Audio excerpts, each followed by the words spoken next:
Welcome to our YouTube channel mini talkies. आपका दोस्त उमैद आपके साथ। जी हाँ दोस्तों, पाकिस्तान टीम के ड्रेसिंग रूम से आखिरकार खबरें लीक होने का सिलसिला एक दफा फिर शुरू हो चुका है। इससे पहले 2023 एशिया कप में पाकिस्तान टीम के ड्रेसिंग रूम से खबरें लीक हुई थी, जहां पर बाबर आजम और शाहीन शाह अफरीदी के दरमियान गर्म सर्दी की जो थी खबर सामने आई थी कि दोनों के दरमियान जो था हीटिंग वर्ड एक्सचेंज हुए थे और मोहम्मद रिजवान ने बीच में पढ़कर जो था मामले को सुलझाया था या सॉल्व किया था। लेकिन अब की बार जो ड्रेसिंग रूम से खबरें लीक हो रही हैं वो बेसिकली दुबई का ड्रेसिंग रूम है।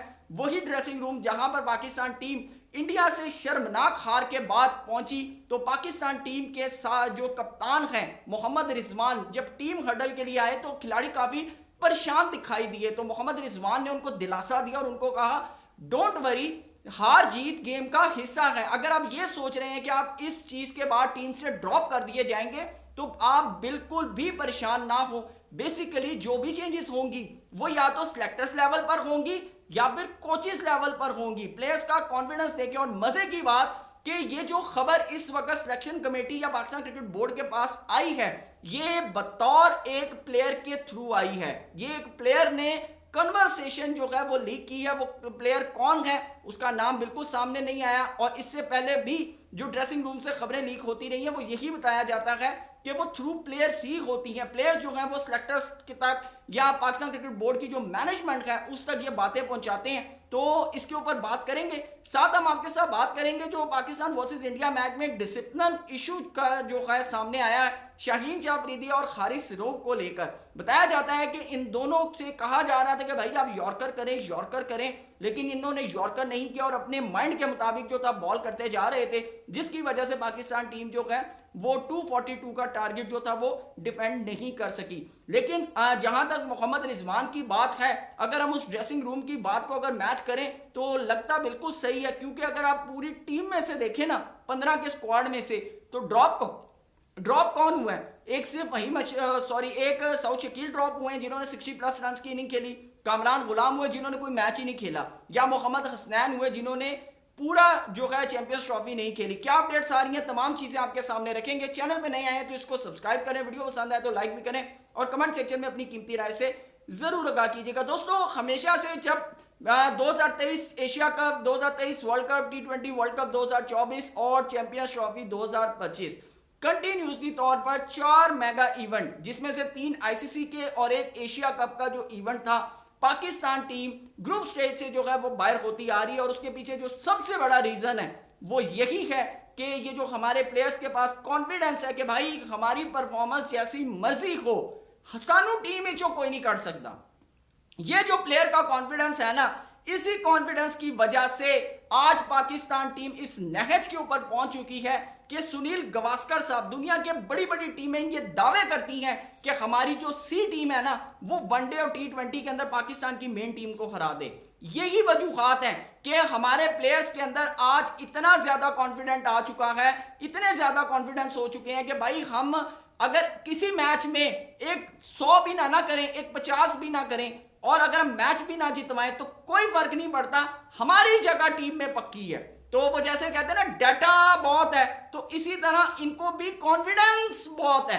तो दोस्तों, इस कॉन्फिडेंस की वजह से ये जो मोहम्मद रिजवान की जो कन्वर्सेशन लीक हुई है, मेरे ख्याल से पाकिस्तान क्रिकेट बोर्ड को इसके ऊपर स्ट्रांगली एक्शन लेना चाहिए कि भाई आप लोग पाकिस्तानी फैंस के इमोशंस के साथ खेल रहे हैं। पाकिस्तानी जो लोगों के जज्बात हैं, लोग कितने काम छोड़कर आप लोगों के मैचेस देखने के लिए जो है अपना पूरा वक्त निकालते हैं, लेकिन आप लोग टीम हडल के अंदर बैठकर क्या कहते हैं कि आप डिसअपॉइंट बिल्कुल मत हो, कुछ नहीं होगा, कोई कहीं नहीं जाएगा। सिर्फ और सिर्फ अगर जाएंगे तो या कोचेस जाएंगे या फिर सिलेक्टर्स जाएंगे। और पिछले 3-4 साल से आप उठाकर देख लें दोस्तों, यही होता आया है, यही हो रहा है। आप हमारे सिलेक्टर्स देखिए, हमने गैरी क्रिस्टन को उठाकर बाहर फेंक दिया, हमने जैसन ग्लेस्पी को बाहर फेंक दिया। हफीज आए, उन्होंने फिटनेस के ऊपर बात की कि पायन अनादी फिटनेस नहीं ठीक, इनकी फिटनेस नहीं ठीक। उन्होंने ऑस्ट्रेलिया टेस्ट के दौरान बताया कि कोई उधर सो रहा था, कोई उधर सो रहा था। हमने क्या किया? हमने हफीज ही को बाहर कर दिया। वहाब रियाज आए, उनके साथ क्या किया? सब के सब जो है ना, सब के सब ये भाई बिगड़े हुए हैं। इसका एक ही हाल है कि जब तक जब तक डोमेस्टिक से यंगस्टर्स को आप लाकर इस टीम के अंदर नहीं खड़ा करेंगे, और ये नहीं कि 5 ये हो और 3-4 आप यंगस्टर ले आए, तो ये तो कभी भी चलने नहीं देंगे उनको। अभी ये जैसे न्यूजीलैंड के खिलाफ आपने जो सीरीज ये जो स्क्वाड अनाउंस किया T20 का, आपका क्या ख्याल है कि ये स्क्वाड वहां जाकर कामयाब होगा? बिल्कुल भी नहीं होगा। पहली तो आपके स्क्वाड के अंदर जो गलती है वो ये है कि आप न्यूजीलैंड के ऊपर 4 स्पिनर खिला रहे हैं। न्यूजीलैंड में जहां पे फास्ट बॉलर्स की जरूरत है, और अगर आप 4 स्पिनर खिला रहे हैं, 3 तो बेचारे बेंच पर बैठे रहेंगे क्योंकि आपका वाइस कैप्टन खुद स्पिनर है। तो आप कैसे वहां पर ये करते हैं कि शोटी देते हैं कि आप 4 के 4 स्पिनर वहां लेकर जाएंगे? और एट दी एंड क्या होगा, जब टीम हार कर आएगी तो फैंस बैठकर क्या कहेंगे, यार इससे तो बेहतर बाबर और रिजवान थे। तो फिर क्या होगा, बाबर और रिजवान वापस आ जाएंगे। तो उनकी जो थ्योरी है या उनकी जो मिथ है वो बिल्कुल सही है कि भाई हम कहीं नहीं जाएंगे। कौन जाएगा? आकिब जावेद जाएगा। कौन जाएगा? वो सिलेक्टर जाएंगे, अलीम डार जाएगा, असद शफीक जाएगा, आकिब जावेद जाएगा, ये लोग जाएंगे, हम कहीं नहीं जाएंगे। तो जब तक सर्जरी नहीं होगी प्लेयर्स के ऊपर, जब तक ये जो पिछले 5-6 साल से ये जो एक टोला बैठा हुआ है ना पाकिस्तान टीम के अंदर, जब तक दोस्तों ये नहीं जाएगा ना, मुझे नहीं लगता कि पाकिस्तान टीम के अंदर किसी भी किस्म का कोई तब्दीली आ सकती, कोई बदलाव आ सकता है, इनका कोई एटीट्यूड चेंज हो सकता है। और मैं आपको बड़ा क्लियरली बताऊं, ये जो हम कोई मैच जीतते हैं ना, ये कोई अल्लाह तवक्कल ही जीतते हैं।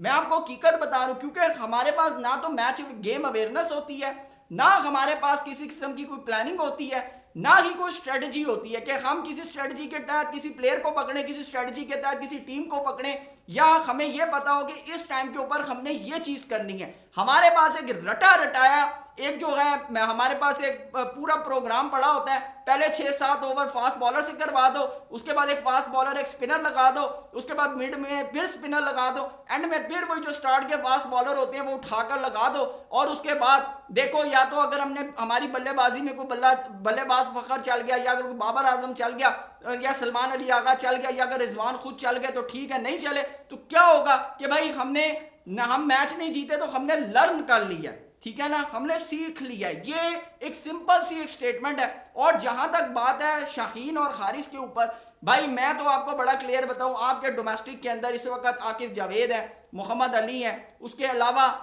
और बहुत से अली रजा हैं। ये जो लड़के हैं ना भाई, इन लड़कों को मौका देना चाहिए। बड़ा क्लियर मैं आपको बता रहा हूँ, शाहीन का टाइम अब ओवर हो चुका है, हारिस रऊफ का भी टाइम जो है वो ओवर हो चुका है। नसीम है, आप नसीम को देखें, पॉलिश करें, अगर तो वो ठीक होते हैं तो ठीक है, नहीं है तो भाई सिंपल इज दैट, एक ही फार्मूला है भाई, उठाकर डोमेस्टिक में भेज दें। आज से पहले क्या होता था, ये जब हफीज थे या शुएब मलिक थे या मिसबा थे या शाहिद अफरीदी थे, क्या होता था? क्या आप ये कोई अनोखे आए हैं कि आप इनको टीम से ड्रॉप नहीं कर सकते? हफीज से ये बड़ा नाम है मोहम्मद रिजवान या बाबर आजम, शाहिद अफरीदी से बड़ा नाम है बाबर आजम या मोहम्मद रिजवान, मुझे आप बताएं। या फिर क्या कहते हैं, शुएब मलिक से बड़ा नाम है, या आप अगर बात करें सईद अनवर से बड़ा नाम है, या मोहम्मद यूसुफ से बड़ा नाम है, या इंजमाम से बड़ा नाम है, मुझे आप बताएं। नहीं बड़ा नाम। लेकिन बात यह है कि वो लोग जब टीम से ड्रॉप होते रहे, वो जाते रहे डोमेस्टिक में परफॉर्म करते रहे, फिर वापस आते रहे, तो ये क्यों नहीं? आप इनके स्टैट्स निकाल कर देखें, इन्होंने पिछले 5-5, 6-6 साल से डोमेस्टिक नहीं खेला, ये हालात हैं इनके। तो जब इनको एक चीज की श्योरिटी है भाई, हम मैच हारें जो मर्जी हो, हम टीम से ड्रॉप नहीं होंगे, तो फिर कैसे ये चीजें हो सकती हैं? जब तक हमारा प्रोसेस सही नहीं होगा, हम प्रोसेस के ऊपर काम नहीं करेंगे, प्लेयर को ये नहीं होगा कि भाई मैंने पाकिस्तान को मैच जितवाना है, मैंने अपने पर्सनल माइलस्टोन नहीं देखने, तो तब तक प्लेयर कभी परफॉर्म नहीं करेगा। तो मेरे ख्याल से पाकिस्तान क्रिकेट बोर्ड को अब वाकई ही संजीदा होकर सोचना चाहिए। और ये जिस तरह की बोंगियां लग रही हैं ना सिलेक्शन के अंदर कि जी आपने वनडे के अंदर बाबर और रिजवान को रख दिया और सलमान अली आगा को आपने कैप्टन बना दिया, 80 का स्ट्राइक रेट है T20 के अंदर सलमान अली आगा का, आप उसको कप्तान बनाकर जा रहे हैं। और जो सोर्सेज कोड कर रहे हैं वो ये कह रहे हैं कि भाई सब कप्तान तो शदाब खान ने बनना था। जब क्रिटिसिज्म आया तो उसके बाद जो है शदाब खान को वाइस कैप्टन बनाया, और कहा क्या जा रहा है कि कैप्टन की रहनुमाई के लिए जा रहा है वाइस कैप्टन। और भाई वाइस कैप्टन सीखता है, रहनुमाई नहीं करता। और बहुत से लोग ये प्रेडिक्शन कर रहे हैं कि जैसे ही सलमान अली आगा फ्लॉप होंगे तो क्या होगा, शदाब खान को कप्तान बना दिया जाएगा, और फिर वही सब कुछ, वही डैड ड्रामा, फिर हम T20। और आप देखें जिन्होंने 8-8 के इकोनॉमी से रन्स खाए, शाहीन और हारिस, हमने क्या किया, उनको वनडे से ड्रॉप किया, वनडे से ड्रॉप करके हम T20 में रहे। और जो बेचारा नसीम 6 की इकॉनमी से रन खाए, उसको हमने वनडे में रख दिया। और सऊद शकील जिसने इंडिया के खिलाफ 60 प्लस रन किए, उसको हमने टीम से ड्रॉप कर दिया। उधर से कामरान गुलाम जिसको हम ऑस्ट्रेलिया लेकर जाते रहे, साउथ अफ्रीका लेकर जाते रहे, उसको हमने बगैर कोई मैच खेला उसको भी ड्रॉप कर दिया। ठीक है, उसके बाद वो हसनैन जिसने अपनी इंजरी के ऊपर खुद सारा कुछ एक्सपेंस पे किया, सारी चीजें की, करने के बाद एट दी एंड क्या हुआ, हमने ना उसको कोई मैच खिलाया ना कुछ और, उसको भी कहा बाबू चल चलता बन। तो एट दी एंड हमने राणा फहीम अशरफ को बीपीएल की परफॉर्मेंस पर उठाकर कर दिया, जिनका हाईएस्ट स्कोर जो है ना वो 40 है।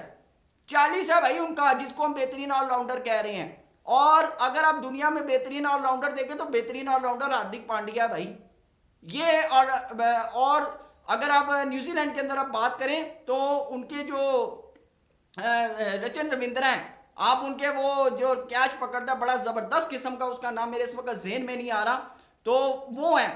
तो मेरे भाई ये जो चीजें हैं ना ये छोड़ दें, ये पाकिस्तान क्रिकेट बोर्ड को अब सोचना पड़ेगा, नहीं तो इन्होंने वाकई ही इन्होंने अपनी जो है ना पर्सनल जगह बना लेनी है। और एट दी एंड यही होना है कि आखिरकार पाकिस्तानी फैंस ने फिर पाकिस्तान की क्रिकेट देखना छोड़ देनी है। आपकी क्या राय है कमेंट सेक्शन में जरूर बताइएगा। Thank you so much, Allah Hafiz.